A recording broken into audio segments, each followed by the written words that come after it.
حجۃ الوداع سے واپسی پر جب رسول اللہ صلی اللہ علیہ وسلم صحابہ کرام کے ساتھ مدینہ منورہ جانے لگے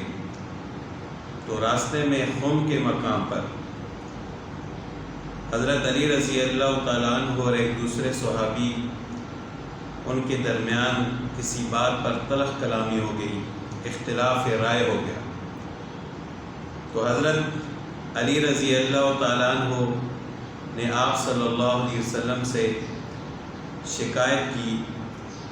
تو آپ علیہ الصلاۃ والسلام نے صحابہ کرام کو مخاطب ہو کر فرمایا کہ من کنت مولاہ فعلی مولاہ۔ غدیر خم کے مقام پر، خم جگہ کا نام ہے اور غدیر تالاب کو کہتے ہیں، اس تالاب کے کنارے یہ واقعہ پیش آیا تو آپ علیہ الصلاۃ والسلام نے فرمایا کہ من کنت مولاہ فعلی مولاہ، کہ جس کا میں مولا اس کا علی مولا، یعنی علی کے ساتھ محبت کرو، اس کے ساتھ دوستی کرو، جس طرح میرے ساتھ محبت کرنا چاہتے ہو تو اسی طرح علی کے ساتھ بھی محبت کرو۔ اب مولا کا کیا مطلب ہے؟ تو مولا کے